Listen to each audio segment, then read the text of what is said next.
तो उन सारी प्रोसेसेस को ग्राफ पे रिप्रेजेंट करने के लिए हमें स्लोप समझना होगा कि कौन से प्रोसेस का जो ग्राफ है, जो कर्व है, उसका ज़्यादा स्लोप होगा।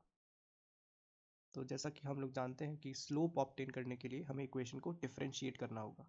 तो एक बार ये डिफरेंशिएशन हम लोग देखते हैं। ये हमारी जनरलाइज्ड इक्वेशन है, P we raise to power K is equals to a constant. तो हम यहाँ पर इसका डिफरेंशिएशन करेंगे। आप लोग इस ग्राफ पे अभी ध्यान मत दीजिए, पहले एक बार इसके इक्वेशन का डिफरेंशिएशन देखिए।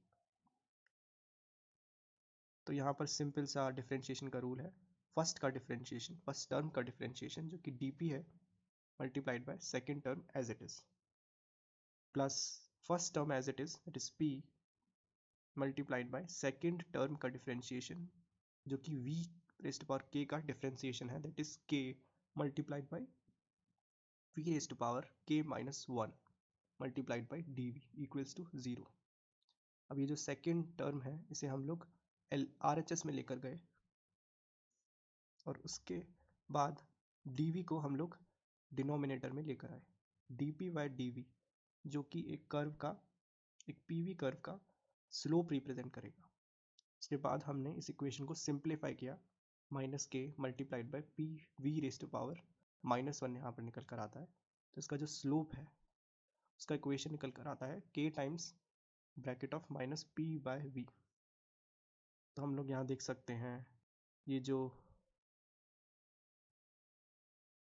आइसोथर्मल प्रोसेस है उसके लिए k का वैल्यू 1 है, पॉलीट्रॉपिक के लिए k का वैल्यू n है और आइसेंट्रोपिक प्रोसेस के लिए k का वैल्यू गामा है।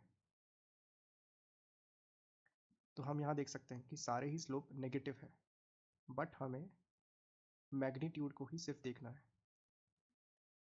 इस ग्राफ को हम लोग एक बार देखते हैं। इस ग्राफ का जो ये फोर्थ क्वाड्रेंट है, आई मीन ये वाला जो रीजन है, इसमें एक्सपेंशन प्रोसेसेस शो की गई। तो हमें यहाँ पर 3 कर्व्स बनाए हैं। उसमें हमें देखना है कि कौन सा ग्राफ आइसोथर्मल का, कौन सा ग्राफ एडियाबैटिक प्रोसेस का है।